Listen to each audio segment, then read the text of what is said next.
Boa noite, pessoal, boa noite, jovens que estão aí assistindo. Mais uma vez, nós estamos no mês da juventude, mês de agosto, onde nós temos como tema do mês, e aí, qual é a sua, né? E no início do mês, nós fizemos uma live conversando com o Felipe sobre qual é a sua realidade, né? Live ou realidade, fazendo essa brincadeira com as palavras. E hoje nós vamos conversar um pouquinho sobre qual é a sua pegada no reino, o que é que você, como cristão, se envolve com a igreja, como que você faz isso, qual é o seu envolvimento nisso, e o que o reino tem mudado em você, e o que você tem visto nas escrituras que fez com que você mudasse também. E qual é a sua percepção disso, né? E como que nós discutimos isso hoje, século XXI, como jovens. E para falar sobre isso, nós vamos falar com o pastor Cledson, né, que ele está entrando aí. Pastor? Graça e paz, Fagner, Tudo boa bom, pastor? noite.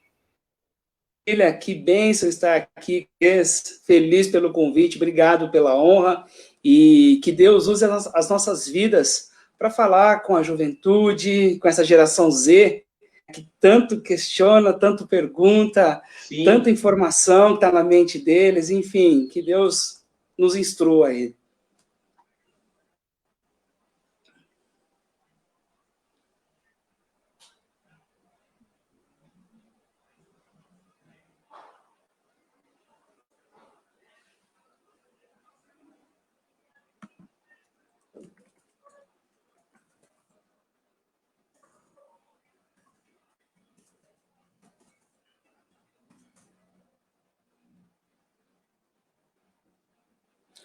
Bom, parece que deu um probleminha na conexão do Fagner, e eu vou fazer uma breve introdução aqui, falar, e assim que o Fagner voltar, a gente inicia com umas perguntas e respostas que já chegaram por meio de vocês até nós. Então, dessa live, e aí? Qual é a sua pegada no reino? Então, como jovem cristão, que você tem, como você tem andado, como que você tem se comportado, o que você tem feito para o reino, aonde você está inserido, no meio acadêmico, no meio do trabalho, então, na sua família, talvez você não tenha um pai e uma mãe que sejam cristãos, e como que você tem se comportado, como que você tem mostrado o evangelho de Cristo, o amor de Cristo para essas vidas. Acho que o Fagner voltou. Fagner, eu fiz uma pequena introdução aí do que nós vamos falar, porque você tinha caído, mas agora eu passo para você e a gente vai para as perguntas e respostas. Vamos fazer um bate-papo legal, amém?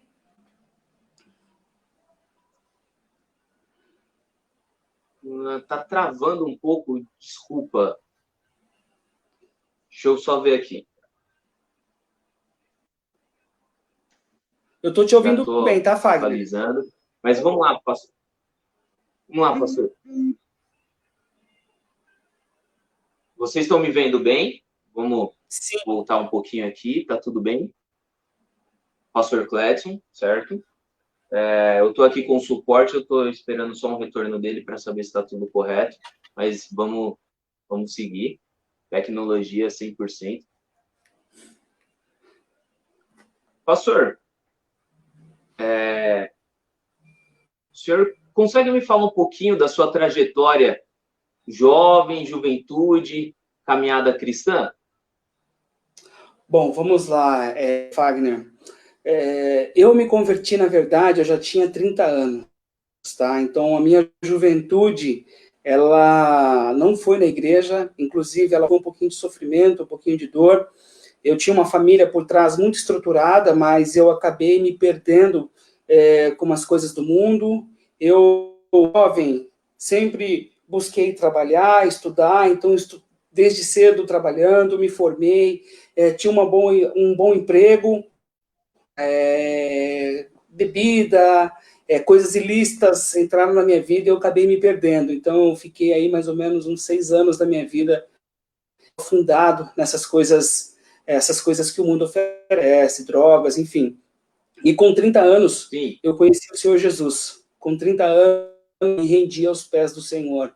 Essa foi a minha trajetória, a minha conversão. Eu no meu quarto, foi eu e Deus, e eu pedi socorro para Deus. Falei, Senhor, onde eu estou? Porque eu não tenho força para sair. Eu estou dominado pelo vício, e hoje eu sou uma vergonha para minha família, enfim, para todo mundo. E eu preciso eu preciso da tua ajuda, eu preciso do teu auxílio. E aquilo foi a minha última oração como uma pessoa do mundo. Porque até então eu orava, mas eu não tinha um pé na igreja. Eu ia do culto no domingo, aí recaía, tinha as minhas recaídas, mas nesse dia, isso vai fazer 11 anos, para a glória de Deus, eu fui transformado, e aí com 30 anos ainda me considero um jovem. Aí fui líder de jovens, fui para o seminário, fui estudar, enfim, consagrado ao ministério pastoral, estou aí atuando na Igreja Batista Jardim Maria Helena, 2 anos, já tem 2 anos e 5 meses que eu estou na frente da igreja, mas já atuei na Igreja Batista da Graça como pastor de jovens por pouco tempo, porque a Igreja Batista do Maria Helena me convidou.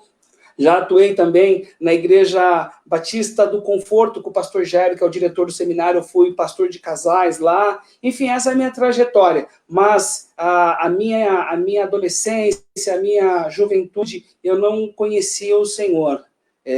Conhecia o Senhor da Igreja Católica. Rezava, fazia aquelas coisas, mas não tinha essa intimidade com Deus que os protestantes têm, né? Esse prazer de cultuar, de alegria de adorar ao Senhor. Não tinha isso.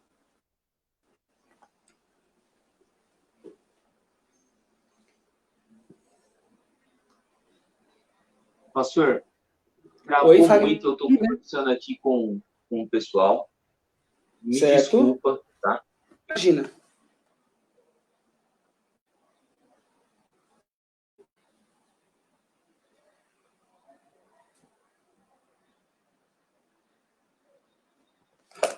Bom, o Fagner caiu de novo, então, voltando aqui, eu estava falando do meu testemunho um pouco, conversando com vocês a respeito do que Deus fez na minha vida, a transformação, aquele texto de Coríntios 5,17, que Ele nos faz uma nova criatura, que tudo se faz novo, que as coisas velhas ficaram para trás, e realmente isso aconteceu na minha vida, as coisas velhas ficaram para trás, as coisas do passado foram jogadas no mar do esquecimento, como diz a sua palavra, e hoje eu tenho novidade de vida em Jesus Cristo. Amém? Bom, eu vou voltar aqui com a primeira pergunta. A primeira pergunta por vocês diz assim: como acessar a nova geração Z por meio da palavra?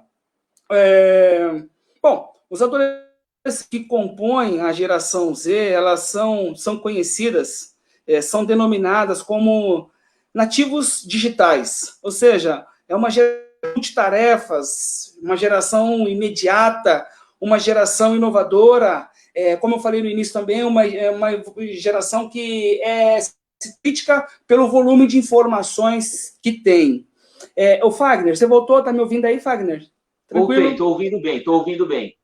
Tá, Fagner, como aí eu fui para a primeira pergunta, como acessar a nova geração Z por meio da palavra, certo? Certo. E aí eu estava fazendo uma pequena introdução aqui da geração Z. Você quer falar alguma coisa sobre essa pergunta, acrescentar alguma coisa para eu continuar? Não, pode continuar. E eu vou, então, a gente vai conversando aqui.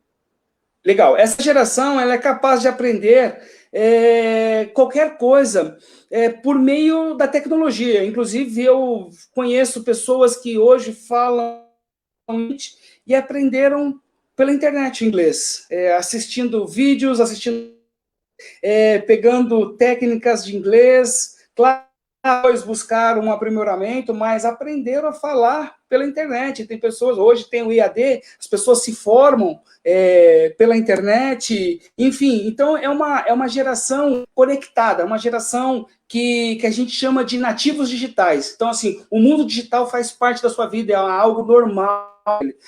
Quando eu era adolescente, não existia essas tecnologias, redes sociais, não existia nada disso. Então, mas claro, a gente vai se adequando, aprendendo a mexer, mas essa geração Z praticamente já nasceu com isso, cresceu com isso, então é muito mais fácil.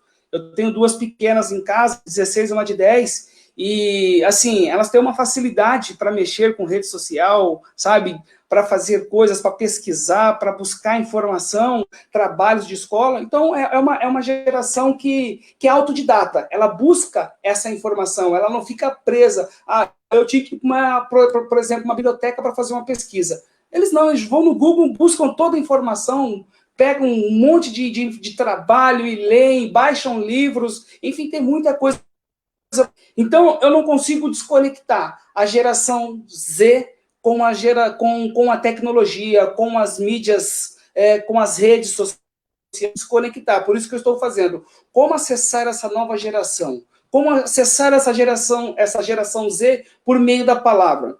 Só uma informação técnica aqui, tem um estudo realizado pela Unesco, sim, que aponta que quase 27% dos jovens entre 15 e 29 anos, essa geração Z, eles têm uma preocupação com a sua aparência.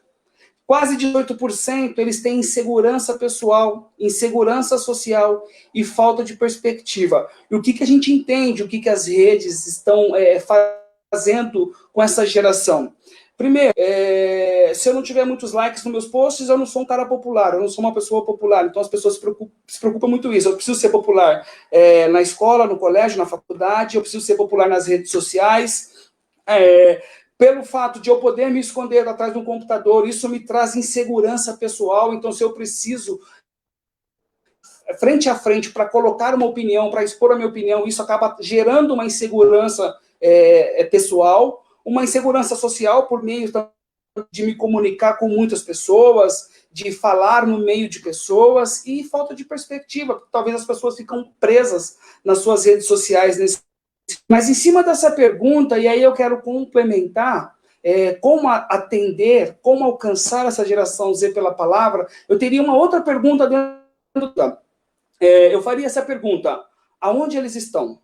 Eu acabei de falar na minha introdução que eles estão sociais.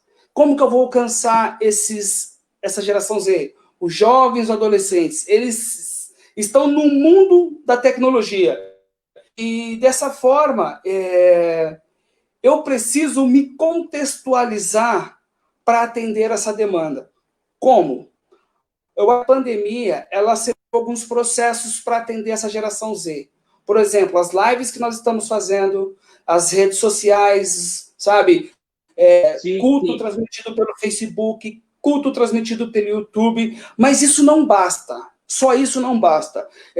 Para eu alcançar, preciso ter uma linguagem deles. Eu preciso falar a língua deles. E a língua deles está pelo meio da tecnologia. Então eu preciso criar conteúdos, mas muitos conteúdos, para publicar no Face, no Instagram, no YouTube. Como que eu posso fazer isso? A igreja pode disponibilizar esses conteúdos, sabe? Bombardear os jovens, essa geração Z, esses conteúdos, e os nossos jovens, aqueles que estão firmes na rocha, aqueles que conhecem a palavra do Senhor,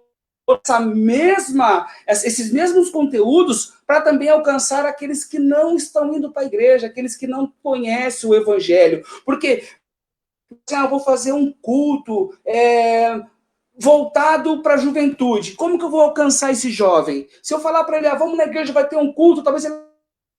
Se eu falar assim, vai ter uma live, assiste a live. Se eu falar para ele, olha, eu começar a disparar conteúdo nas redes para que ele possa acessar esse conteúdo através da palavra do Senhor, então eles automaticamente vão começar a conhecer a palavra do Senhor. Então não tem outro caminho a não ser a rede social. Eu preciso me adequar a essa tecnologia. Eu preciso estar inserido dentro dessas tecnologias. No seminário a gente ouve muito quebrar paradigmas. Acho que você tem ouvido, Fagner, que esse quebrar paradigmas é dar uma nova roupagem para os conteúdos que nós vamos publicar. Essa é uma forma, ok? Eu vou alcançar eles através das redes sociais. Aonde eles estão? Porque eles estão aí. Eles ficam... depois eu vou falar um pouco mais para frente. Tem uma pesquisa que fala que o brasileiro ele só perde para Filipinas de acesso à rede social. E os brasileiros ficam, em média, quase 4 horas por dia em redes sociais. Olha o mundo que nós temos para alcançar essa geração Z. Olha o mundo que nós temos para alcançar. Pois não? O que o senhor me falou agora me fez lembrar de uma pesquisa, eu acho que foi do semestre do ano passado, na verdade, que fala que as pessoas hoje têm 2 vidas. Não que são 2 caras, que são falsas, não é isso que ela está falando. Mas diz que nós temos 2 vidas, porque nós temos uma vida nas redes sociais, e na vida real mesmo, a vida que nós temos aqui, é uma outra vida totalmente diferente. E uma das coisas que a gente conversou até recentemente aqui na igreja e tal, é que o quê? Você nunca posta uma foto triste nas redes sociais. Nem com o cabelo desarrumado. Você nunca posta uma foto de alguma coisa triste que você está vendo. É raro os casos que você posta alguma coisa assim, é muito raro. Nós utilizamos as redes sociais para pegar e postar alguma coisa da nossa vida, tipo, raras vezes, tipo, falar sobre a nossa vida particular mesmo. Não entendemos que isso é uma ferramenta para, às vezes, você ter um contato mais próximo com os nossos amigos e tal. Sim. Mas a gente está utilizando essas redes sociais também de uma forma negativa, né? Porque você não está sabendo, às vezes, diferenciar a sua vida da vida real. Da vida real. Ou melhor, a sua vida real da vida virtual, né? Sim, exatamente, Fagner. Porque o que acontece? As pessoas, elas postam, como você falou, só coisas bacanas. Viagens no cinema, sabe? Algo, coisas legais. Mas no dia a dia ela está sofrendo uma opressão, no dia a dia ela está bruto, o casamento não está legal, sabe? O trabalho, ela não está indo bem no trabalho, não está conseguindo entregar os relatórios dentro do prazo, ela não está conseguindo objetivos, alcançar as metas, porque hoje, e nós vamos falar um pouquinho mais para frente, esse mundo pós-moderno é muita pressão, e aí eles acabam usando a rede social como um escape. Está algo que ele não é, na verdade. Infelizmente é assim, porque ele está preocupado com as likes que ele vai ter, e não preocupado com a realidade que ele está vivendo. E isso faz parte dessa geração Z, né? E quando a gente entra no, poxa, como que eu faço para alcançar esse pessoal por meio da palavra? É aí onde a gente precisa se contextualizar, entender o que está acontecendo, e é onde os próprios sociólogos, de alguma forma, vai nos ajudar com isso, né? Ou seja, a igreja não pode estar desconexa do que está acontecendo, ela tem que estar se atualizando e entendendo o que está acontecendo, é isso mesmo? Sim, exatamente, é isso mesmo. E eu vou mais além. Como a gente deve alcançar essa geração Z, a gente pode partir do pressuposto que eles estão no mundo da tecnologia. Então a gente precisa também entrar no mundo da tecnologia, criar conteúdos para a tecnologia, para as redes, certo? Uma outra coisa também que a gente precisa fazer é dar uma roupagem. Eu não posso me esquecer da terceira idade ou da melhor idade, os idosos da igreja, que são mais tradicionais. Mas eu também não vou deixar de atender uma juventude que necessita, que está carente pela palavra do Senhor.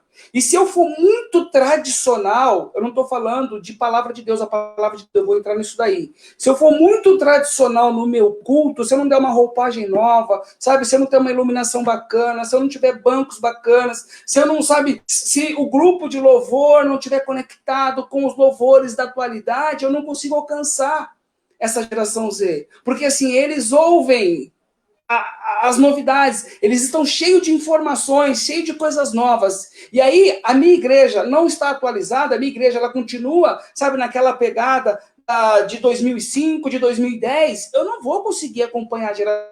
O culto também, ele precisa ter essa dinâmica para atender essa geração. Eu quero dar um exemplo clássico aqui, que é assim, ó, no seminário a gente escuta muito, a mensagem não muda. Método, sim. Quer um exemplo? Claro, Fagner, eu acho que vai ficar bem transparente para nós, para todo mundo que está acompanhando aí. Eu vou pegar, vi um pastor falando disso, eu não vou lembrar o nome do pastor para dar crédito, mas, enfim, eu vi numa rede social, eu vi no YouTube, no WhatsApp, enfim, o pastor falou bem assim, lembra daquele clássico filme Titanic?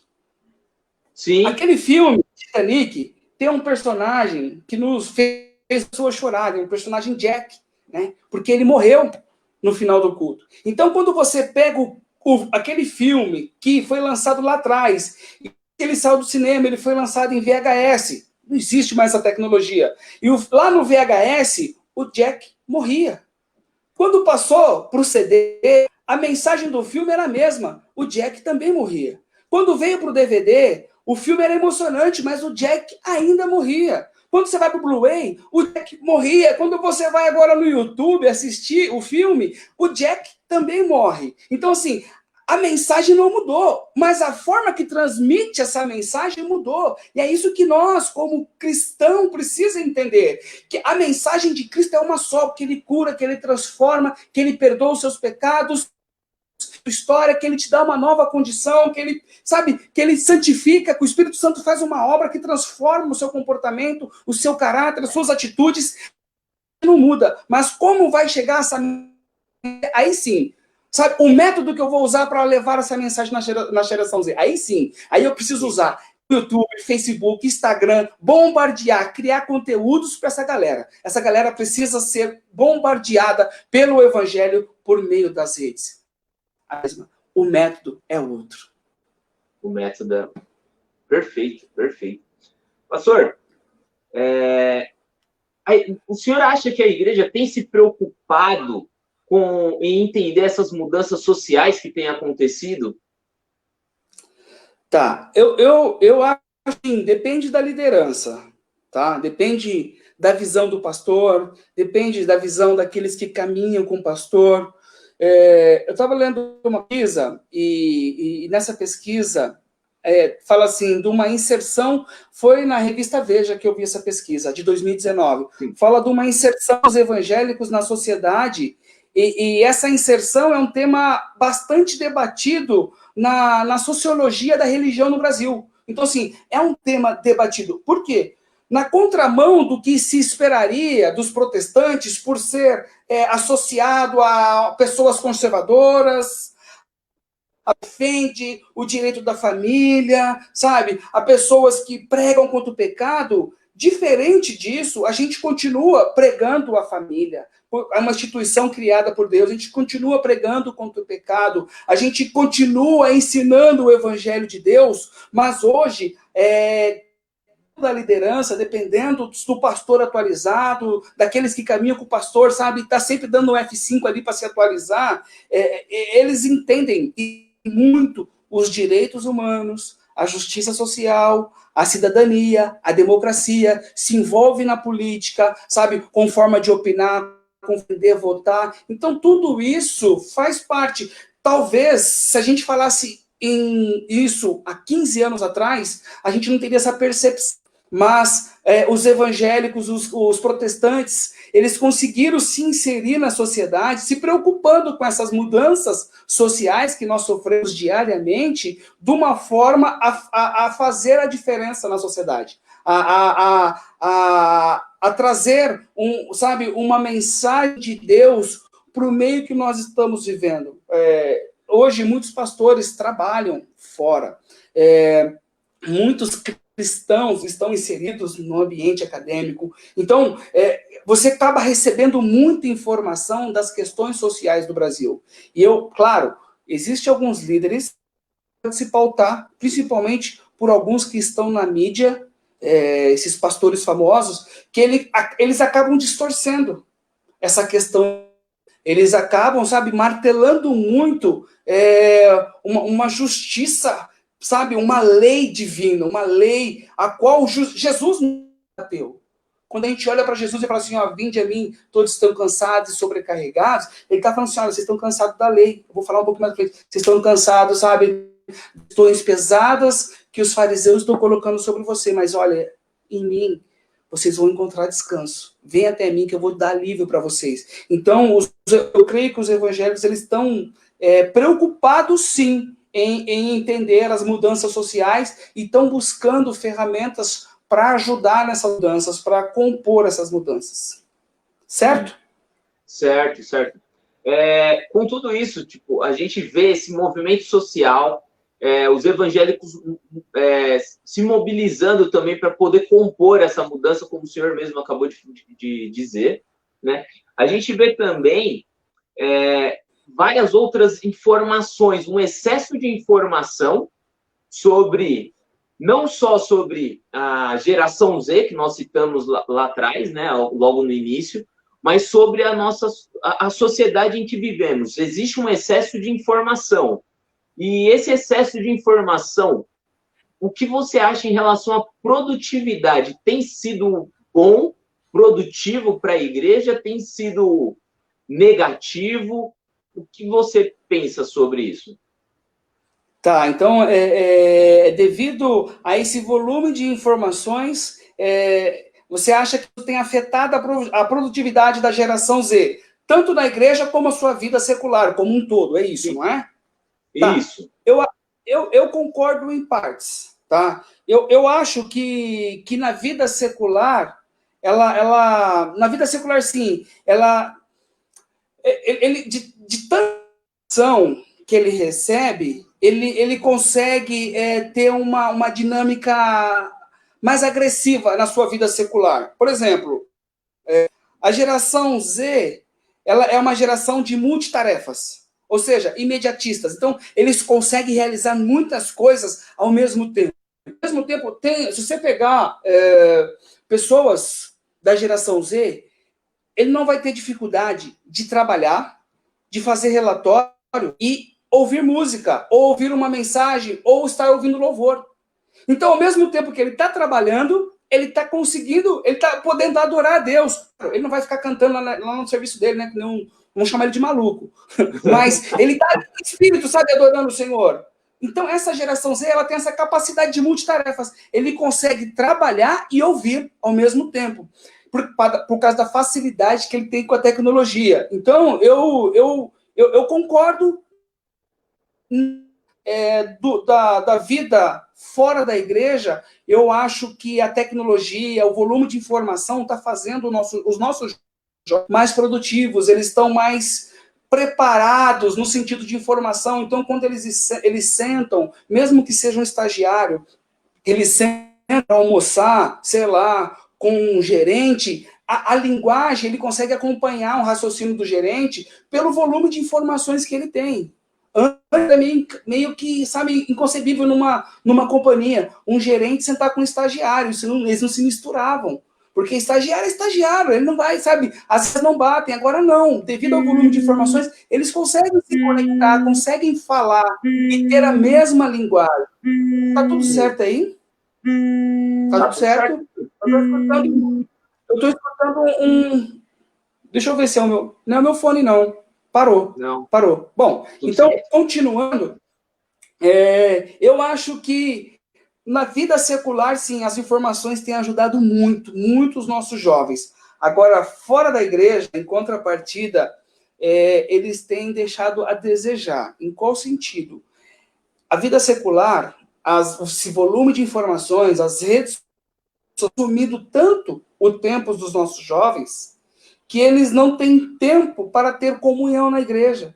Então, por exemplo, se reunir uma vez por semana, agora, por causa da pandemia, não, mas vamos esquecer a pandemia, mas para comer uma pizza, sabe, para fazer um louvorzão na casa de alguém, sabe, pedir umas esfirra, para trocar uma ideia, para dar risada, sabe, para ter esse momento mesmo de igreja, porque a igreja de Atos, os pilares da igreja de Atos, e eu sempre igreja, eram 4 pilares. Então, eles perseveravam na doutrina dos apóstolos, eles perseveravam na oração, eles perseveravam no partir do comunhão. Então, eram os 4 pilares da igreja que hoje a gente não consegue enxergar muito bem nos nossos jovens, essa questão, sabe, de comunhão, de partir o pão, de se reunir para orar. Então, se reúne quando tem uma programação, mas no dia a dia, sabe, não se reúne, porque é tanta tarefa, é tanto compromisso, é tanta informação, é tanta coisa que você está envolvido,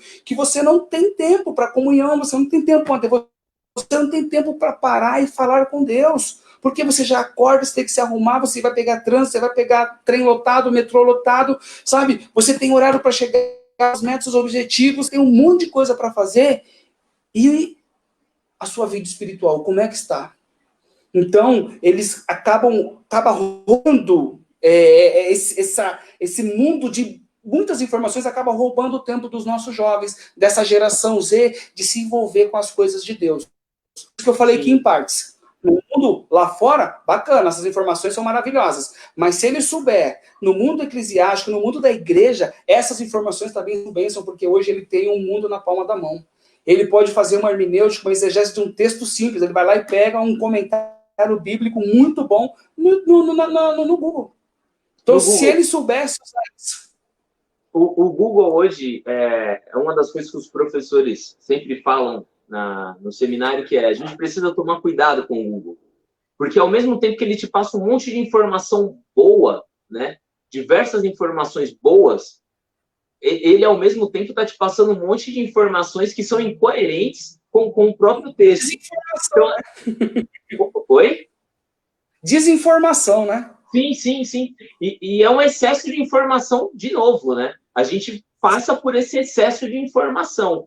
O senhor falou sobre os 4 pilares, e uma das coisas que me veio à mente agora você acha que a igreja tem falhado? Quando digo igreja no geral, não somente igreja aqui ou igreja tal, mas no geral ela tem falhado em ensinar esses 4 pilares? Olha, posso complementar a pergunta?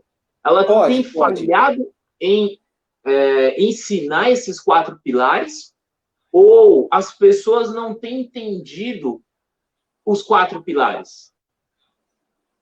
Tá, assim, eu acho que tem uma falha, um ruído na comunicação, de como se fala isso, tá? De como chega essa informação, principalmente para essa geração Z. Eu acho que a igreja dos mais antigos, eles estavam mais acostumados com isso. Eles não tinham tantas tarefas. A vida deles eram mais tranquilas, eram mais serenas, eles tinham tempo. Eu lembro, escuto história, minha esposa cresceu no lar cristão, o pai dela é pastor, já acho que 40 anos, então assim, eles contam história aqui para mim, que eles passavam às vezes, vinham os irmãos para a casa deles, numa sexta-feira, e eles passavam a noite tomando café, cantando, orando, falando das coisas de Deus, testemunhando. Então, eu acredito que para essa geração não, mas para a nossa geração, como está chegando essa informação, esses 4 pilares da igreja? Como está chegando até eles? Por isso que eu falei, precisa ter uma linguagem, eu preciso falar a língua deles, eu preciso ter uma roupagem nova. Como que eu vou fazer esse momento de comunhão, sendo que hoje o jovem trabalha e estuda? E chega em casa 11, meia-noite, cansadíssimo. Aí sábado ele quer descansar. E aí você fala assim, não, vou marcar uma comunhão. Então, eu acho que a gente precisa ter um meio... Não tem falhado, mas a forma que está abordando esses 4 pilares, aí eu acho que tem que ter uma linguagem mais para a gente alcançar. Ô, Fagner, passaram aqui para mim para você falar as regras do sorteio. Não sei se você viu aí, sim. Fagner. Como a gente eu tive uma dificuldade aqui com a instabilidade da internet, mas já voltou, então vamos lá. Gente, nós estamos com um sorteio, 3 livros, ótimos livros que vai aparecer aí para vocês na descrição, né? E vai aparecer algumas frases na sequência. E quem conseguir juntar essas frases até o final e adivinhar qual é a última palavra, vai ganhar um livro. São 3 livros, tá? Cada pessoa, ou melhor, são 3 livros, cada um vai ganhar um livro. São 3 pessoas.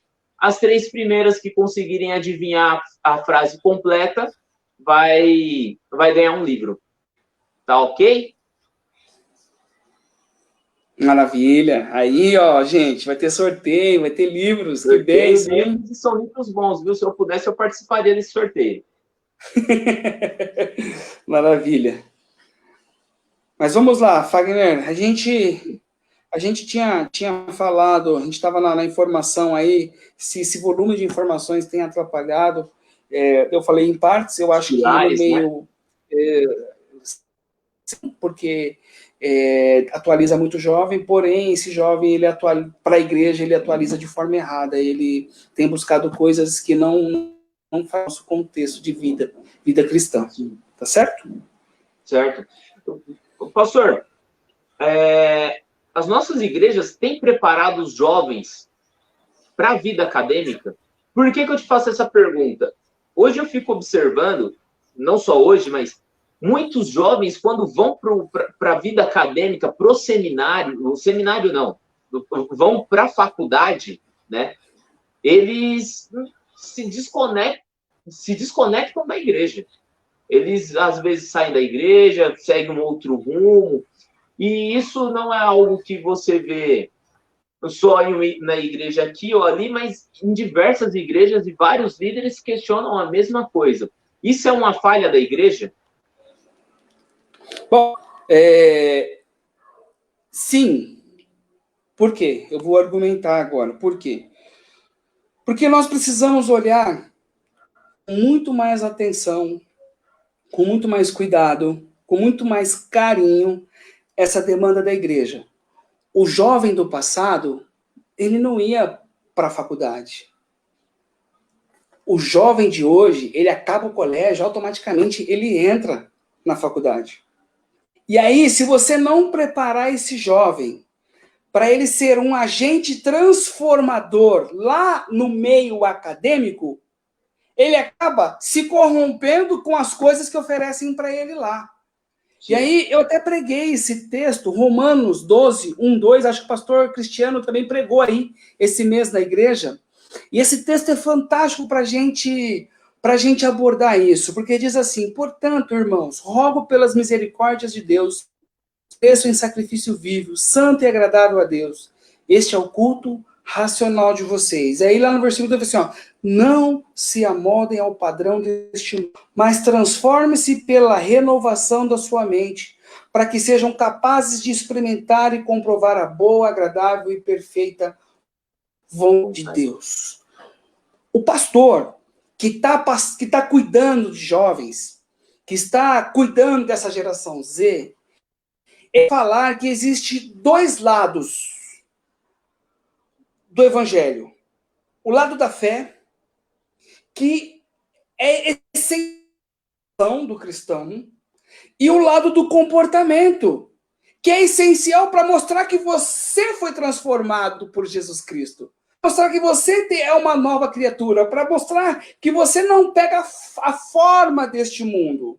E aí você fala assim, mas os irmãos falam, mas pastor, eu tenho fé em Deus, eu tenho fé no seu filho, eu tenho fé na regeneração desse filho, sabe? Eu tenho fé na cura, eu tenho fé na eternidade, eu tenho fé na salvação, eu tenho fé na restauração.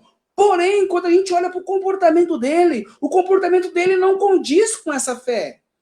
As coisas que faz no meio acadêmico, no meio do trabalho, nos seus amigos, talvez num futebol que não seja de crente, um futebol, os alunos são cristãos, ele não fala, ele acredita que tem fé, mas o seu comportamento não demonstra essa fé. E quando Paulo, ele usa que nós vamos apresentar o nosso corpo como sacrifício vivo a Deus, quando a gente olha para o Evangelho, antes de Cristo, se oferecia sacrifícios no altar do Senhor. Então Jesus veio, o sacrifício perfeito, e esse sacrifício perfeito, ele varreu todos os outros sacrifícios. Agora, eu preciso me apresentar como um sacrifício vivo para apresentar um culto racional. E quando ele fala desse culto racional, Paulo não está fazendo oposição às emoções cristãs de chorar, sabe, de se derramar diante de Deus. Paulo não está fazendo isso, porque assim, ele usa a palavra lá no grego, e ele está falando que seu culto racional precisa ter lógica. Olha isso, o seu culto racional precisa ter lógica. O que é isso? Vou para a igreja domingo, em culto, o grupo de louvor começa a cantar aquelas músicas maravilhosas, aquelas letras que faz que a gente se derrama diante do altar de Deus. Irmão, e dá aleluia, dá glória, grita que ele é santo, fala que ele é bom, fala que ele é poderoso, que ele é único. A gente começa a fazer todas essas coisas no culto, a palavra vem impactando a nossa alma, gerando, sabe, novas oportunidades, gerando esperança em nosso coração, e de repente, quando eu saio o meu culto lógico acabou.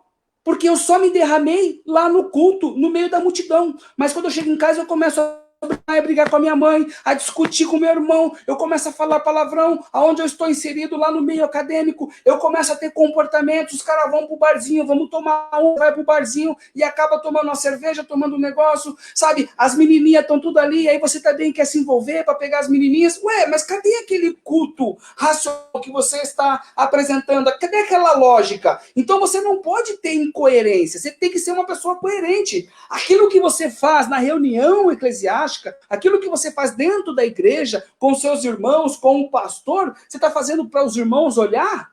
Porque na sua vida acadêmica você não tem esse comportamento. Então Paulo está falando assim, olha, não pegue o padrão deste mundo, não se amolde a este mundo, mas seja transformado. Então a nossa mente precisa ser transformada, e só quem transforma é o Evangelho, só quem transforma é Jesus Cristo. Não existe nenhuma filosofia barata, não existe medicina, não existe transformar. Quem transforma uma mente pecadora numa mente para produzir coisas para o Evangelho é Jesus. Somente ele. Meu culto precisa estar conectado, eu preciso me oferecer a ele. O meu corpo precisa estar consagrado ao Senhor. Eu não posso me perder desse mundo. A gente precisa tomar muito cuidado para preparar os nossos jovens para o ambiente acadêmico, lá o diabo opera de forma grande, cara. O diabo, ele faz muitas coisas erradas. E se o jovem não estiver fundamentado, se estiver olhando para Romanos 12,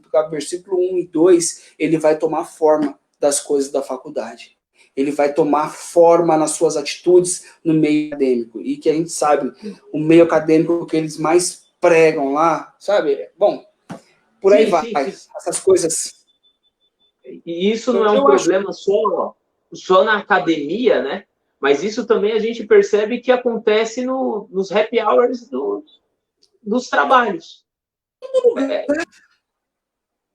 Exatamente. Então, assim, você vai sair, pô, sabe? Eu trabalho na área comercial. Então, a nossa equipe bateu a meta. Vamos sair para comemorar? Vamos sair para comemorar. Vamos comemorar. Os vendedores merecem e tal. Vamos lá, sabe? Então, a gente sai, alguns vendedores bebem, alguns vendedores... Sabe? Então, cara, eu estou ali como líder deles, mas eu não posso pegar forma, eu não posso me amoldar, também não posso pegar um copo de cerveja, um copo de vinho e tomar com eles. Eu estou ali tomando meu refrigerante, estou comendo alguma coisa, dando risada com eles, brincando, mas o meu comportamento está mostrando que eu sou uma nova criatura.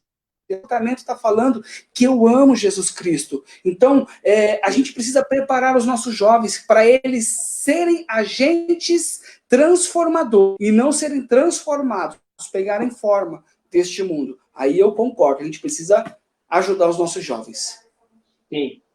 E com isso tudo, a gente percebe que o que a gente não só precisa ajudar os nossos jovens, mas de alguma forma eles estão pedindo socorro, né?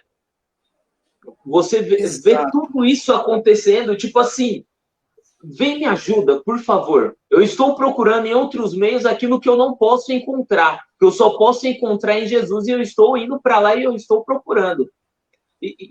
Exato. E o nosso papel, entendo, que não é só falar o evangelho, mas é apresentar o evangelho, como o senhor mesmo falou, com a nossa postura, chamando para perto, falando, a caminhada é essa daqui, ó. Tipo, não tem problema. É você sentar na mesa, poxa, eu não vou beber. Não tem problema você pegar e comemorar com a sua equipe do trabalho, né, como o senhor mesmo falou, a premiação do mês, o mês, no caso, mas você mostrar para eles que você é diferente. E, tipo, passou do limite, licença, eu estou me retirando, eu preciso fazer algumas coisas, e você se retira daquele espaço. Exato, é isso mesmo, Fagner, é a visão, Fagner, essa visão, a gente precisa ajudar, porque os nossos jovens, eles pedem socorro, eles estão gritando, porque, assim, o que eu entendo? A sociedade está massacrando, né? Massacrando, porque assim, é uma falsa felicidade que eles pregam, que eles ensinam, sendo que a verdadeira felicidade está em Jesus Cristo. Porém, devido a gente não conseguir ter a linguagem desse jovem, a gente não conseguir falar, sabe, de uma forma que atrai esse jovem, não mudar a mensagem, mas mudar a forma de falar, sabe? Se a gente não conseguir, parece que a gente prega um evangelho pesado, a gente prega que ser cristão não é ser feliz, é abrir mão de tudo que o mundo oferece. Não, pelo contrário, ser cristão é estar sempre sereno, você está sempre feliz, isso é alegria, essa é a verdadeira felicidade, essa é a verdadeira razão de existir, de viver, sabe, de fazer das pessoas, sabe? Poxa, eu posso fazer a diferença lá no meu meio acadêmico, eu posso fazer a diferença no meu trabalho, eu posso fazer a diferença no meio dos meus amigos, eu posso ser um amador de Jesus Cristo aonde eu estou inserido. Eu não posso pegar a forma desse mundo, mas eu preciso transformar esse mundo através da palavra de Deus. Então, assim, a gente precisa ter essa demanda. Exato. A gente falando sobre isso, sobre ser jovem, geração Z e diversos assuntos que vai surgindo, e a gente pensa sobre essa ideia de que a sociedade está cada vez mais forte, massacrando o jovem, e parece que ele não só está pedindo socorro, mas ele também fica meio que perdido. Poxa, o que eu respondo quando estão me zoando? Às vezes, tipo, um rapaz novo, 18 anos, acaba de ir para a faculdade, chega lá, estão zoando ele porque ele não quis ficar com a garota, não quis ir para o barzinho, vai chegar tarde, quer comunicar aos pais e... Não, pô, para que falar com seu pai? poxa, ele está mostrando que tem responsabilidade, mas ao mesmo tempo existe um grupo de pessoas que está falando para ele assim, vem cá, vem ser um pouco menos irresponsável, que aí é onde a gente entra no nosso tema aqui da nossa live, e até mesmo o tema do mês, e aí, qual é a sua? Aí, os jovens que estão me assistindo vão te zoar em alguns pontos, mas a decisão final ainda é sua. Toma a decisão de seguir o caminho que é certo, que é correto, que é o caminho do Senhor. Esse é o nosso papel, né? A gente seguir esse caminho de Jesus e falar assim, não, essa é a decisão que eu tomei, esse é o caminho que eu vou seguir, e é assim que eu vou fazer no meu dia a dia e na minha vida cotidiana, tanto na faculdade, tanto no meu trabalho, e até mesmo na igreja. Sim. Acho que assim, é algo muito interessante, tem uma palavra que chama no crescimento de igreja, que é RD, que é relacionamento discipulador. Ensina o seu jovem a se relacionar com as pessoas, a forma de ele ter um objetivo de discipular aquela pessoa, ele vai arrastar essa pessoa para a igreja e não arrastar ele para o mundo. Porque assim, ele começa a ter uma visão diferente dos amigos que ele está fazendo na faculdade. Ele não só faz amizade, mas ele começa a orar por essa. Senhor, me dá uma oportunidade para eu falar do teu amor. Senhor, me dá uma oportunidade para eu fazer um convite. Senhor, me dá uma oportunidade para eu ministrar. Senhor, me dá uma oportunidade que ele venha e abra o coração, fala que está chorando, que está sofrendo, que está perdido. Eu vou fazer uma oração e vou dar uma palavra de ânimo para ele. Se o jovem entender esse relacionamento discipulador, aí sim ele se torna diferente no comportamento dele. Porque ele não é levado para os lugares, mas ele leva as pessoas para os lugares aonde ele está inserido. E onde ele está de Jesus Cristo. Então, essa questão do relacionamento discipulador tem que ser muito trabalhada com o jovem. Olha, você vai fazer amizade com as pessoas lá fora. Você não precisa virar a cara para as pessoas, você não precisa, sabe, ser uma pessoa ignorante, uma pessoa que não se comunica, uma pessoa que não se interage. Não, pelo contrário, você vai interagir. Porém, relacionamentos têm um objetivo, é levar essa pessoa para Jesus Cristo. E aí ele começa a romper, ele começa a vencer essas situações. Amém. Pastor, o que tem chamado a atenção da juventude no geral? Olha, o que tem chamado a atenção, que tem chamado... São tantas coisas quando a gente vai para esse mundo de tecnologia, porque assim, quando lá no início, o que tem chamado a atenção do jovem, como é o jovem, como que é o perfil desse jovem. Então, assim, a geração Z, ela se preocupa e muito com a sua aparência, tá? A realidade dela, ela às vezes fica um pouco distorcida. E, como eu falei, a pessoa precisa ser popular na faculdade, popular no colégio, popular, sabe, no trabalho, popular nas redes sociais. Então, assim, e isso tem chamado a atenção da juventude em geral, porque, assim, eles olham os ícones das redes sociais, aquelas pessoas que têm muitos seguidores, aquelas pessoas que têm, sabe, muitos likes, e eles querem imitar essas pessoas. Isso tem chamado a atenção deles, infelizmente, porque eles estão nesse mundo. É uma coisa muito clara, uma coisa muito transparente para todos. Eles estão inseridos, e quem que eles estão vendo? Quem que eles estão... as pessoas que estão, sabe, moldando a vida deles. Quem são as pessoas que eles estão se espelhando? Então, geralmente, são pessoas de fora. Pessoas que não têm um comprometimento com o reino, pessoas que não têm um comprometimento com Jesus. E isso tem atraído a atenção dos nossos jovens, isso tem atraído de forma a minar a vida espiritual dos nossos jovens. Então, por eles viverem de aparência, o mundo ditando a moda, as regras para ele. A internet dita os caminhos para eles. E assim, eles são atraídos por pessoas que geralmente não estão inseridos no Evangelho, não estão conectados com Jesus Cristo. Então, E esse conteúdo que ele vai acessando, fora do padrão de Deus, sabe? Vai deixando ele fraco, vai deixando ele entediado, vai tirando a palavra de Deus do coração dele, sabe? Eu não falo que a palavra vai sair, porque uma palavra semeada, ela jamais, ela para de frutificar, ela para de dar fruto, ela para, sabe, de causar impacto. Então, essas coisas lá de fora têm chamado muito a atenção dos nossos jovens, tá? Por isso que eu falo, a gente precisa estar,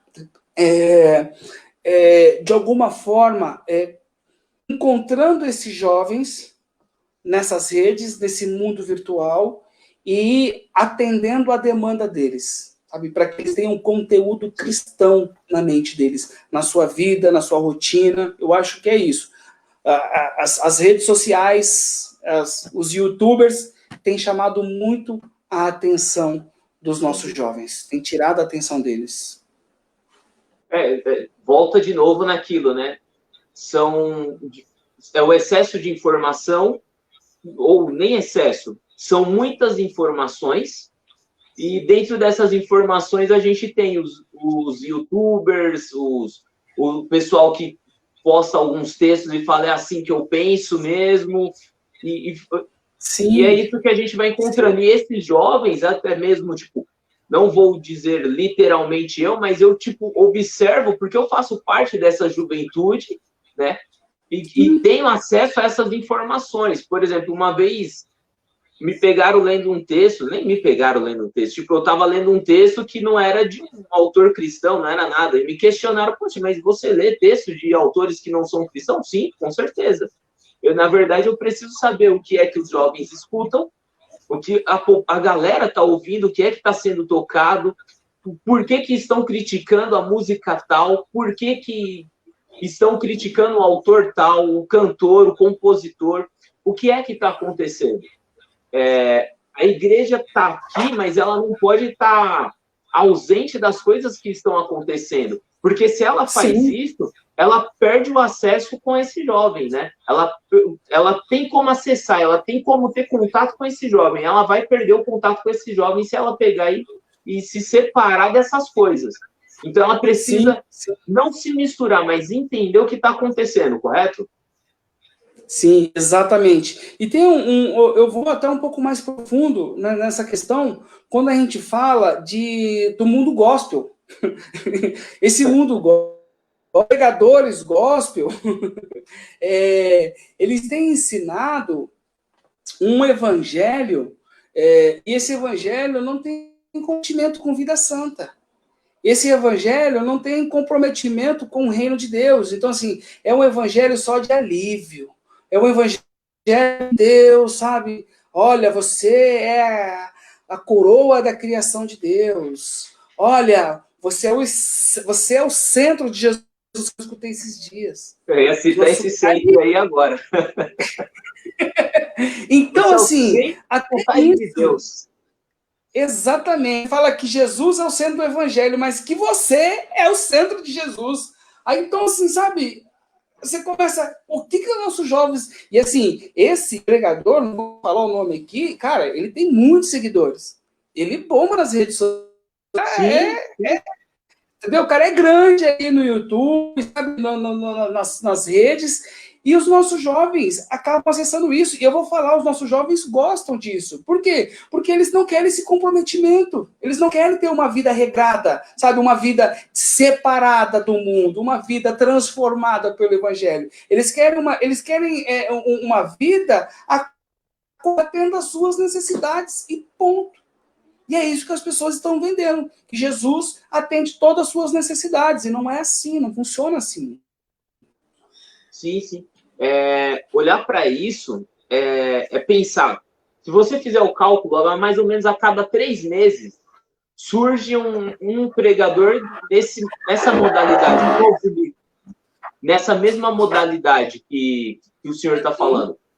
E quando a gente começa a observar isso, quantos jovens não estão seguindo esses caras e começam a entender a teologia deles, né? entender, começam a falar assim, não, mas o que fulano fala também é uma verdade, né? Porque aí a gente entra em outro ponto. Nesse mundo pós-moderno que nós vivemos, a sua verdade é uma verdade e a minha verdade é uma verdade. Nós não temos uma verdade absoluta, mas quando nós olhamos para o Evangelho, olhamos para a Escritura, o texto sagrado é uma verdade absoluta. Entende? Sim, Então, sim, assim, é exato. como se... Aí entra no outro problema, né? Qual é o prejuízo que a pós-modernidade nos trouxe, né? Que eu vou Sim. chamar de prejuízo, porque trouxe, de alguma forma, um prejuízo, né? Até mesmo nas faculdades. Sim, sim, essa é uma questão também, né? Pós-modernidade, o que que ela tem causado no nosso jovem, dos nossos jovens, na geração Z, a pós-modernidade ela tem influenciado, e quando a gente pega a pós-modernidade, eu estava até vendo aqui as questões, deixa eu só pegar aqui, acho que a gente fugiu um pouquinho aqui a minha pergunta, por exemplo, é 6, a sua está na sequência, deixa eu só pegar, buscar aqui, para a gente...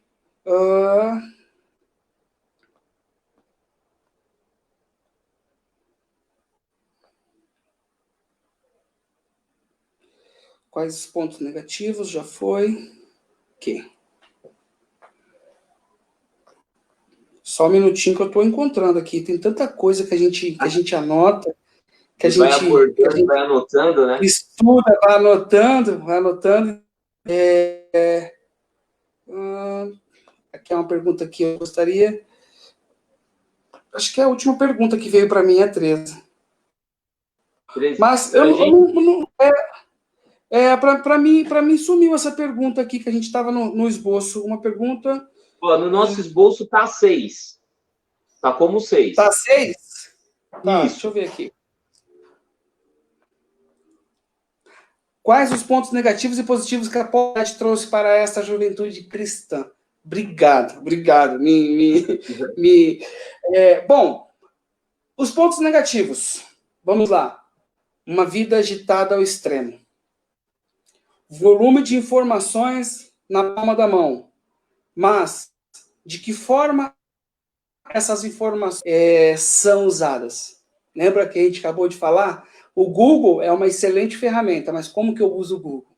Então, assim, tem um lado bom do coisas para acrescentar e tem coisas ruins do Google que vai, sabe, trazer desinformação, que vai trazer dúvida, que vai questionar o evangelho, muitas coisas.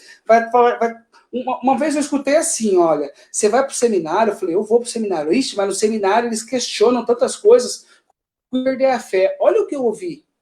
Sabe, eu falei assim, mas peraí, mas lá, sabe, não é essas coisas, não é para aprender a respeito das revelações do que a igreja, Jesus Cristo, sabe?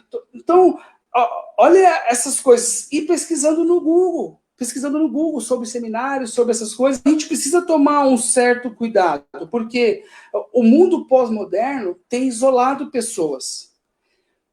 Hoje, como eu falei, pessoas ficam quase 4 horas nas suas redes sociais. Isso é um isolamento. E esse isolamento tem causado doenças psicossomáticas, depressão, ansiedade, sabe?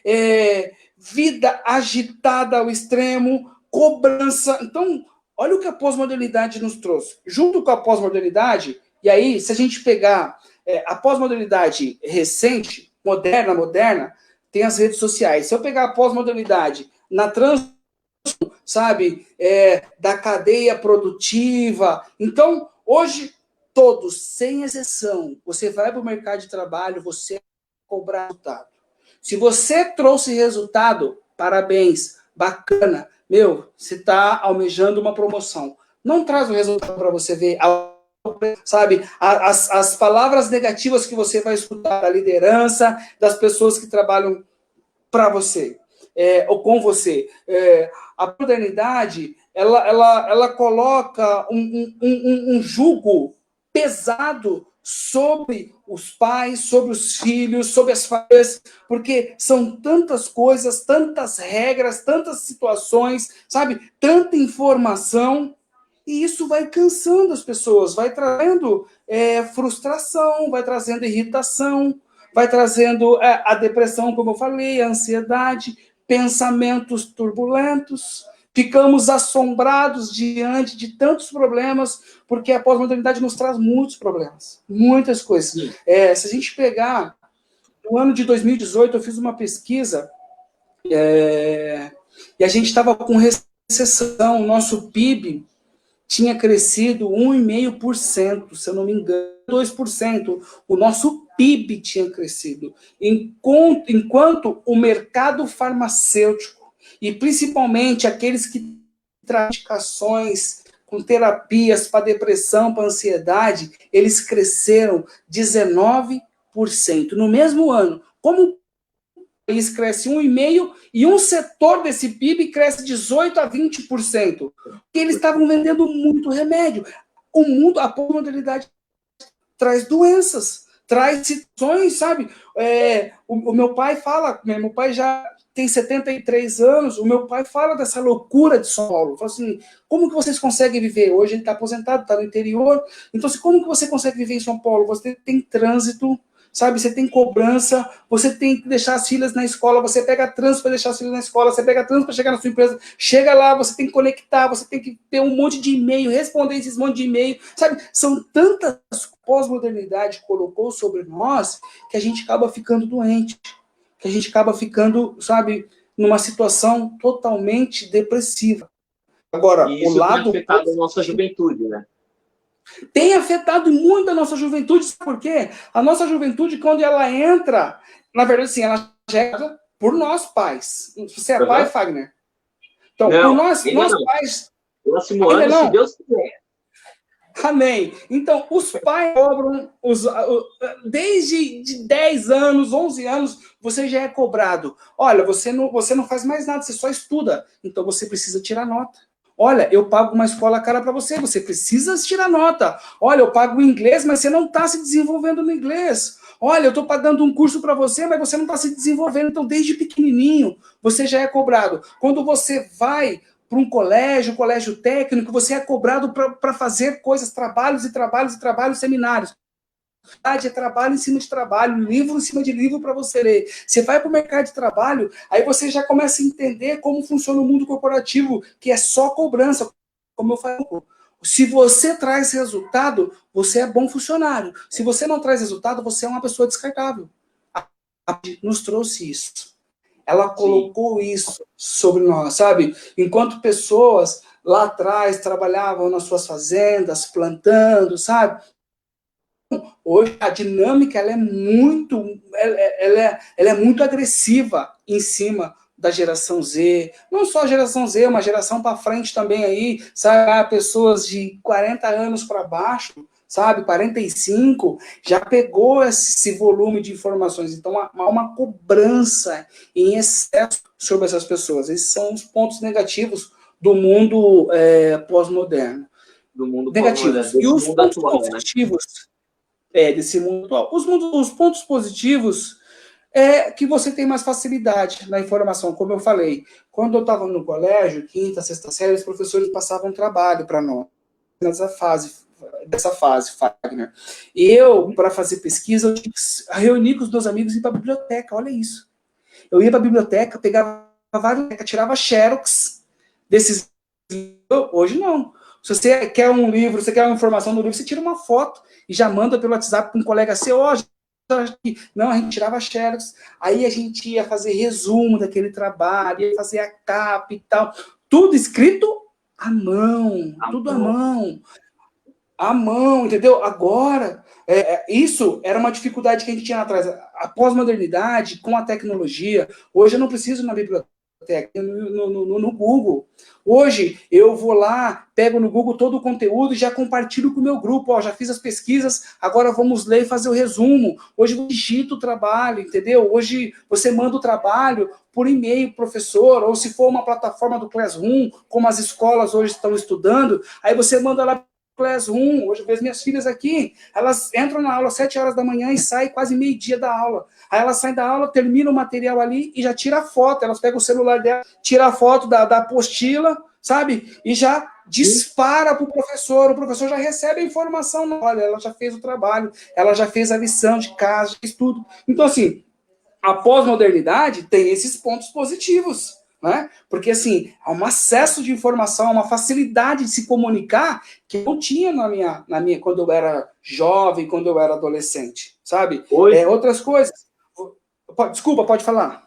hoje eu estava conversando com um senhor, né, 50 anos, e ele faz aula comigo, ele estudando a teológica ali junto comigo, e ele falou, quando eu vou fazer um trabalho, eu leio o material, eu escrevo sobre o material, tipo, sobre aquilo que eu vou fazer, passo a limpo em outra página, né, e entrego para minha esposa digitar para mim, porque eu não digito. Eu sou daquela geração que escrevia tudo à mão. Eu falei, meu, eu peguei essa parte de escrever à mão, mas eu leio o que eu preciso escrever, tipo, leio todo, por exemplo, o capítulo 1 do livro primeiro, depois eu sento e começo a escrever sobre o capítulo 1 direto no computador. Aí ele falou, tá vendo, você já faz direto, né? Eu falei, faço direto. E mando para o professor por e-mail. Quando eu preciso ajustar alguma coisa em algum trabalho, eu estou entregando alguma coisa para o professor, eu tiro foto, né, daquilo que eu estou entregando para o professor, deixo salvo no celular e entrego para ele. Por quê? Se ele sumir com um documento ou acontecer alguma coisa, eu tenho essa informação. Eu tenho essa informação no meu celular. Registrado. Está registrado. Coisas que não tinham há um tempo atrás, né? Muita coisa mudou. Exato. E esses são um dos pontos positivos, né? A juventude consegue trabalhar melhor com isso. E aí é onde sim, aí é onde eu acho que é um ponto interessante, que é eu conversar com a outra geração também, a geração anterior. Ao mesmo tempo que eu consigo desenvolver esse conteúdo, né, ter acesso a isso, eu sei mexer, eu pegar e mostrar para essa geração anterior, que pode ser os meus pais ou os meus avós, que como funciona esse material. Por exemplo, como funciona o WhatsApp. Né? Essa semana eu precisei escanear um material no serviço, uns documentos do próprio trabalho, e o pessoal, eu vou pôr na máquina para escanear, na impressora. Só que a gente não sabia como pegar da impressora e jogar para o computador. Tipo, a gente não tinha. Poxa, é só escanear. Eu falei, não, tem um aplicativo para escanear aqui no celular. Esse aqui eu sei que funciona. E eu escaneei, e ele já aparece as letras e já vai corrigindo se tem algum texto errado, alguma informação, o próprio aplicativo. A gente tem muita informação, muito conteúdo bom para a gente utilizar hoje em dia. Sim, a tecnologia, ela tem, o mundo pós-moderno, ele tem os seus positivos e, assim, são muitos pontos positivos. Eu trabalho com gestão de crédito. Hoje, uma empresa, para fazer uma gestão de crédito de uma outra empresa que fazer o negócio, ela joga lá, ela vai no site, hoje é tudo online, ela entra no site, joga o CNPJ da pessoa, ela tem um login e senha da minha empresa, ela joga joga lá o CNPJ, já vem a informação se tem protesto, tem dívida com banco, se tem dívida com fornecedor, qual o score, qual o risco de negócio, como que essa empresa se comporta, como essa empresa opera no mercado. Olha isso, tudo isso instantâneo, real time. Antigamente, eu trabalho com pessoas que estão nesse mercado há 50 anos. Eu trabalho com pessoas que têm 5 anos lá, e eles falam para mim que antigamente a pessoa ligava na empresa, vê esse CNPJ, aí a pessoa ia lá na fila dessa empresa, aí pegava para saber se tinha alguma informação, não tem nenhuma informação, pode aprovar o crédito, aí ia lá e passava um fax dessa consulta. Olha o tanto de tempo que um analista tinha para analisar um crédito, para ele avaliar um crédito, para aprovar ou não. Hoje, se você fala assim, se você passar 15 minutos para aprovar um crédito, a sua empresa está para trás. Então, a tecnologia tem essas vantagens, a informação na mão. E da mesma forma, eu posso acessar uma boa pregação pelo YouTube. Tem excelentes pregadores com mensagens lá no YouTube, então eu posso me alimentar também, sabe, na minha correria do meu dia a dia. Eu falei, espera aí, eu vou escutar uma mensagem aqui. Vou lá, pego um pregador, sabe, aqueles caras que manjam de Bíblia mesmo, não qualquer um, né? Já que eu estou pesquisando, então eu vou pegar um bom, escuto o cara, então eu posso escutar devocional, sabe? Eu posso ouvir pregações. Então, essa pós-modernidade, ela veio para ajudar, mas tem um lado negativo desse estresse emocional, essa loucura que é a nossa vida. Acho que é isso aí. Pastor, para a gente já ir encerrando, mais duas perguntinhas aqui. Uma é composta, né? E Sim.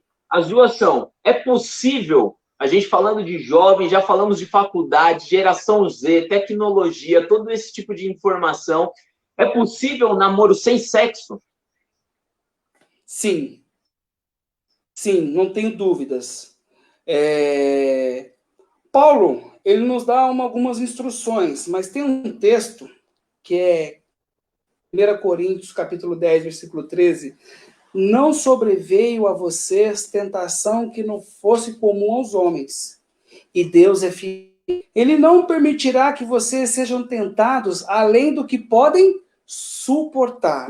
Mas quando forem tentados, Ele mesmo providenciará um escape para que possam suportar. Então, assim, é possível ter um namoro sem sexo? Sim, é possível, porque quem nos dá o escape é Deus. Nós sabemos que os jovens têm um turbilhão de hormônios, né? E se você ficar sozinho, com o seu gatinho, sabe? Ficar muito, tocando muito, a pele com pele, sabe?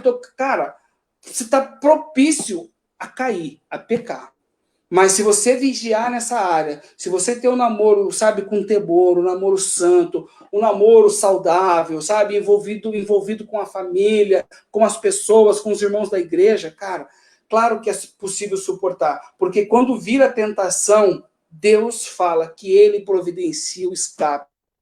Quer tentação, porque essa tentação é humana e Deus está acima da humanidade. Como o namoro pode ser interessante, mesmo sem sexo? Tá. A partir do momento, se eu olhar na ótica, o mundo não vai valorizar o casamento, não vai valorizar o sexo depois do casamento, o mundo não vai valorizar uma vida santa, o mundo não valoriza a virgindade. Se eu olhar na ótica do mundo, se eu olhar nessa ótica, o meu namoro não vai ser interessante. O meu namoro vai ser desinteressante. Mas quando eu olho para a ótica de Deus, quando eu olho para a ótica da palavra, que diz assim, mas se não conseguem controlar-se, Paulo também falando à igreja de Corinto, devem casar-se, pois é melhor casar do que ficar ardendo em desejo. O namoro cristão, para começar, ele já tem que ter um princípio: nós vamos namorar para casar. Então, a nossa oração é para que Deus providencie o nosso casamento. Se eu estou namorando para conhecer, namorando por namorar, não é um namoro cristão, me desculpa. Porque, assim, eu não namoro qualquer pessoa. O cristão não pode namorar. O cristão já namora uma pessoa que ele conhece, uma pessoa que ele se relaciona, uma pessoa que é da igreja, uma pessoa que tem a mesma fé. Eu também não posso namorar uma pessoa fora da igreja, porque se eu namorar uma pessoa, veja, ele não vai respeitar a minha vida cristã. Ele não vai respeitar essa santidade que a gente tanto prega, que a gente aprende dentro do namoro. Então, com quem eu estou namorando? Se o namoro é crente com crente, cristão com cristão, qual que é o nosso objetivo? Nós vamos namorar para casar, minha irmã. Não vou namorar porque eu quero te conhecer, eu já te conheço. Eu sei que você é cristão, eu conheço sua família. Nós vamos namorar para casar, então vamos começar a fazer planos para casar. E aí eu começo a ser interessante. Por quê? Só de você pensar em se preparar para a lua de mel, sabe? Poxa, nós vamos viajar, lá nós vamos nos conhecer, lá Deus vai nos dar uma noite de amor, uma noite de prazer. Se eu começar a olhar nessa ótica, aí o namoro começa a ser... O relacionamento, o sexo depois do casamento passa a ser interessante, porque eu estou olhando na ótica de Deus, eu estou olhando na ótica do evangelho. Se eu olhar na ótica do mundo, não é interessante, não. Porque as minhas amigas, os meus amigos vão compartilhar que eles estão transando, que eles estão fazendo sexo, sabe? Que foram para o motel, que pegaram um, que pegaram o outro. Ai, minha vida fica chata, né? Ai, minha vida... Mas, peraí, por que eu não estou vivendo isso? Aí é como se fosse, minha vida é desinteressante, né? Exato, a minha vida é desinteressante. A minha vida é desinteressante. Mas se eu olho na ótica de Deus, o namoro, o sexo depois do casamento é uma bênção. É uma bênção. E eu vou falar, aqueles que se preservam, aqueles que aguentam, aqueles que seguram, aquela mulher que casa virgem, Deus derrama o sobrenatural sobre esse casamento. Coisas grandes acontecem na paz, de ter comunhão, de ter sinceridade, sabe? De ter harmonia nos pensamentos, harmonia nos sonhos, harmonia nos projetos. Por quê? Porque você convidou Deus para o relacionamento de vocês, e o namoro de vocês está glorificando e exaltando a Deus. O namoro desse casal a pessoa de Jesus Cristo, e quando nós exaltamos Jesus Cristo, quando nós glorificamos Jesus Cristo com a nossa vida, com o nosso namoro, com tudo, ele nos abençoa de forma sobrenatural, porque ele é Pai, ele é bom, ele é amoroso, ele tem prazer em nos abençoar. Quando nós estamos debaixo da sua palavra, ele realiza coisas extraordinárias na nossa vida, meu irmão. Sim. Amém. Deus é muito bom. Última Amém. Perguntinha aqui. Os jovens têm interesse em ser líder na igreja? E como fazer ele assumir ou desejar essa liderança? Bom, para ele ter interesse em ser líder, primeiro ele precisa ter aptidão para isso. Pessoas, talvez, tem pessoas que nascem com essa aptidão, né, de liderar. Você vê crianças, às vezes, na escolinha, lá na igreja, já liderando, sabe? Tomando conta de tudo. Você vê, fala assim, essa aí é líder, essa criança é líder. Essa criança aí, cara, ele vai crescer e é o seguinte, ele nasceu para liderar. Que gostam de ser liderados. Agora, como que eu vou despertar esse interesse? Primeiro, o meu líder, ele precisa ser carismático comigo. Para eu olhar para ele e falar assim, poxa, que bacana que é ser líder. Que bacana é estar lá, sabe, no lugar dele, ensinando a palavra de Deus, sabe, fazendo coisas, discipulando pessoas, sabe, atendendo no seu gabinete pessoas, aconselhando pessoas, que isso não é só para o líder, tem pessoas que têm isso, de dar um apoio, de dar um conselho, tem pessoas que têm essa sabedoria, mas o líder ele precisa ter isso, é uma aptidão, é um pré-requisito do líder. Então, o líder ele precisa ser carismático para automaticamente os seus líderes terem como exemplo. E quando você se torna exemplo de alguém, essa pessoa quer ser igual a você. Então, se você é líder, essa pessoa quer se tornar líder. Claro, dentro daquele contexto que eu falei, de ter aptidão para a liderança. Né? Tem pessoas que não têm aptidão, mas ele quer, e ele vai estudar, ele vai se informar, ele vai buscar, sabe, conteúdo. Ele acaba, pela sua força de vontade, se tornando um líder também, porque ele buscou, porque ele estudou, porque ele foi tem um texto que é maravilhoso, Cristo, a parábola dos talentos. Aquela parábola dos talentos, quando eu olho para aquilo, é fantástico, porque tem um detalhe que ninguém se apega. Os pregadores passam direto. Jesus fala assim, ó, que o Senhor, ele deu a um, ele deu 10 talentos. Ele deu 5 e a outra ele deu 1, certo? Certo. Esse 10 trouxe mais 10. Esse que recebeu 5 trouxe mais 5. Esse que recebeu 1 trouxe mais 1. Esse negligenciou. Esse último, ele não foi, sabe, uma pessoa de fazer algo. Mas dentro desse contexto, um pouquinho antes, Jesus falou assim, olha, e Deus deu conforme a capacidade de cada um. Deus faz acepção de pessoas? Não. Não faz acepção de pessoas. Mas quanto mais capacitado você é, quanto mais informação você tem, quanto mais você estuda, quanto mais você busca, mais Deus derrama na sua vida. Porque ele dá conforme a necessidade. Ele não vai levantar alguém para a liderança se essa pessoa não tem aptidão e também não buscou, não estudou. É a mesma coisa. Eu quero ser promotor de justiça. Peraí, mas o que você está fazendo para ser promotor de justiça? Você fez direito? Não fiz. Mas como você não vai ser nunca promotor de justiça? Você fez direito. Ok, eu sou formado em direito. Mas você está estudando. Você pegou as leis do nosso país e está decorando todas as leis, porque você vai ser sabatinado. Além de você passar na prova escrita, você vai ter uma sabatina com um monte de promotor, fazendo muitas questões. Você está preparado? Aí, a pessoa fala assim, poxa, mas eu orei tanto, pastor, pelo concurso.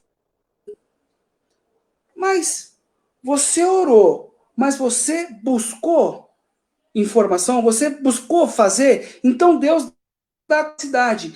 Então, quando nós olhamos para esse como desejar assumir uma liderança, primeiro você começa a enxergar naquele que quer buscar, capacitado, aquele que está buscando capacidade, aquele que está buscando crescimento, aquele que quer crescer, aquele que quer aprender. Aí você, opa, peraí, aqui eu tenho uma pessoa interessada. Aí eu começo a compartilhar com ele responsabilidade.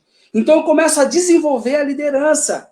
Eu não posso ser controlador, eu faço tudo, não. Passando responsabilidade, eu vou deixando ele ensinar, eu vou deixar ele tomar decisões, eu vou deixar ele começar a cuidar de vidas. Para quê? Para que ele possa se desenvolver. Ele está buscando, ele tem interesse, mas ele precisa se desenvolver. Então eu preciso passar responsabilidade. Então, assim, a pergunta é duas. O jovem se interessa em ser líder? Ele se interessa em ser líder. Porém, ele tem aptidão para aquilo?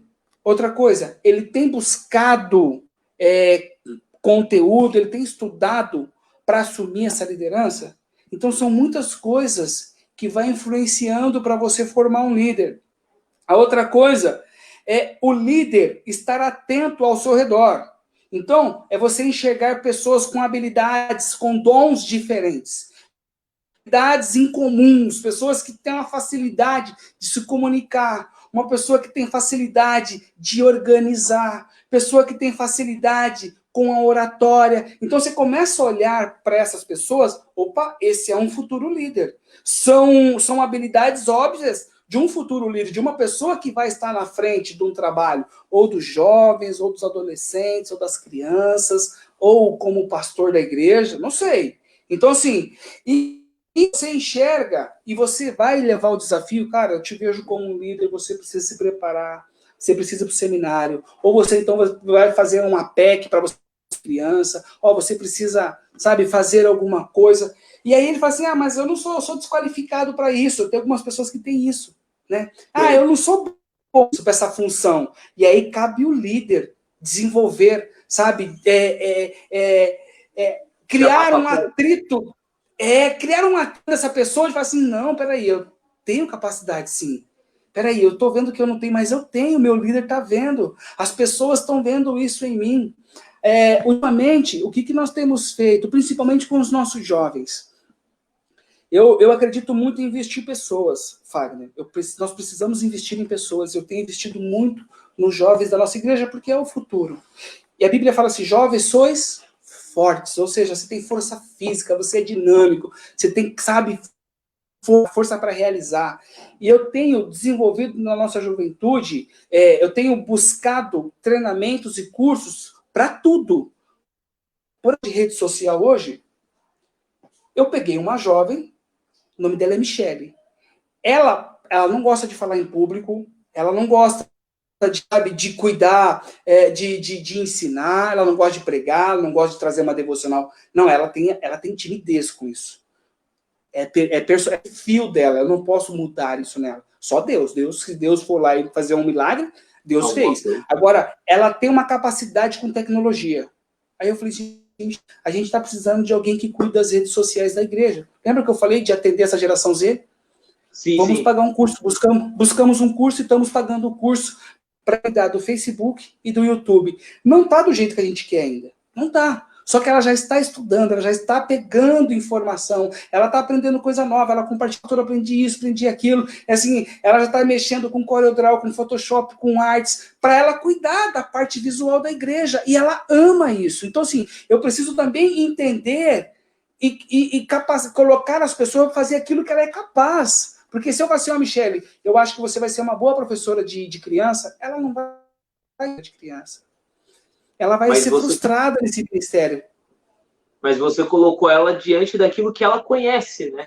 Daquilo que ela pode dominar, que é a aptidão dela. Exato. Exato, é isso. Daquilo que ela tá... Pode falar. E é isso que a gente veio falando em decorrer de todas as perguntas, e elas vão, tipo, cair de novo naquela pergunta, e aí, jovem, qual é a sua? É você chegar e falar, meu, a minha é essa, é servir o reino desta forma, é servir o reino em redes sociais, tipo, digitando, fazendo marketing de vocês. Vou chamar de marketing ou mídia digital. Sim. A minha, qual que é a sua? A minha, ó, eu conheço muito em relação a contabilidade, ciências contábeis. Eu quero trabalhar com isso e como que eu posso ajudar a minha igreja com isso? E aí a gente olhar tudo isso e entender que ele fazendo essas coisas, tipo, fez o curso, ou a igreja custeia o curso para ele, ele vai lá e fala assim, eu estou servindo a minha igreja, eu estou servindo o reino. E a minha, qual que é a minha? Ele responde, a minha é servir o reino. E eu vou servir o reino da melhor forma possível. Por quê? Perfeito. Porque eu entendi qual que é o meu caminho, qual que é a minha caminhada. Perfeito, Fagner, perfeito. Ninguém foi chamado só para esquentar banco de igreja. Cada um tem um ministério, nós somos um corpo. Então, e aí, jovem, qual é a sua? Qual é a sua pegada? Aonde você sabe fazer alguma coisa? Então, faça. Então, assim, se é com mídias sociais, faça isso, vai para cima, sabe? O que você sabe fazer? Você precisa se envolver com a igreja, se envolver com o reino de Deus e fazer. Bom, a gente está indo para o final, e a última coisa de liderar é que eu acabei de falar, é capacitar esses futuros líderes por meio de treinamento, investir em pessoas. Eu acredito muito nisso, investir em vidas. Se eu não investir em vidas, nós vamos ficar estacionados, nós vamos ficar para trás, as pessoas vão evoluir, nós vamos parar no tempo. Então, assim, é investimento em vidas. O reino de Deus é vidas. Claro que a gente quer ter um templo bonito, ter um som equipado a hora, é top isso. Só que assim, sem vidas isso não funciona.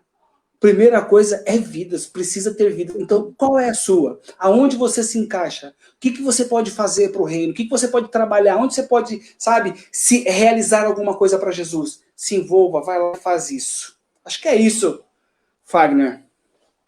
Sim. É muito bom, assim, a gente conversar com isso e ver que você, como pastor de igreja, investe em jovens e está investindo em uma jovem. E falando também da primeira igreja batista aqui, os pastores aqui investem na igreja, investem nos jovens, investem na liderança. Parabéns. Nos dá liberdade para isso. Isso é muito legal. A liberdade que os pastores e até mesmo o senhor dá na sua igreja para poder os jovens poderem trabalhar é muito bom. Por quê? Porque você entende que eles estão inseridos em uma sociedade, né? E que eles estão levando coisas novas para a igreja e fala assim, isso aqui faz parte do reino. E isso é muito bom. Uma das mensagens que uma das palavras que o pastor Júnior aqui sempre fala é, eu não tenho medo das coisas novas, né? Eu estou meio que parafraseando porque eu não lembro exatamente como que ele diz, mas ele sempre fala, eu gosto de coisas novas, eu gosto do que é novo, vamos discutir sobre isso. E o pastor Cristiano, ele fala assim, eu não sei o que é que vocês estão pensando em fazer, sempre pensem e me falem o que é que vocês querem fazer, que é o líder, o pastor de jovens aqui, e isso é muito legal. Por quê? Porque a gente tem uma liberdade para pensar, tipo, dá para a gente fazer isso, dá para fazer aquilo, dá para a gente discutir sobre diversos assuntos. E numa pandemia, a gente está discutindo e arrumamos meios para fazer alguma coisa. E a gente vai conseguir fazer essas coisas, né? Somos filhos de Deus. Deus criativo e nós também somos criativos de alguma forma. Amém. Cada um com a sua vocação e com o seu dom. Pastor, a gente ia encerrando.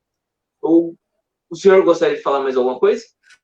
Não, só ia falar, eu falo assim para os meus jovens, que eles querem fazer alguma coisa, eles querem mexer na igreja, cuidar de jovem, mudar tudo, eu falo assim, qual é o objetivo? Glorificar a Deus. Aí eu falo, pode fazer. É para a glória de Deus? Faça, meu irmão, vai para cima, realiza, não vem com projetos, com sonhos e mandar eu fazer, você que vai fazer, você que está trazendo o desafio, você vai realizar. Isso é muito bom, é muito bom. É isso aí. Olha, por favor, já encerrando essa live, esse momento que a gente teve junto com esse pessoal maravilhoso. E para que Deus continue abençoando a nossa vida e a vida da juventude que nos acompanha hoje que está debaixo da nossa liderança. Amém? Amém. Oremos. Pai, em nome de Jesus, nós te agradecemos por esse momento, Senhor.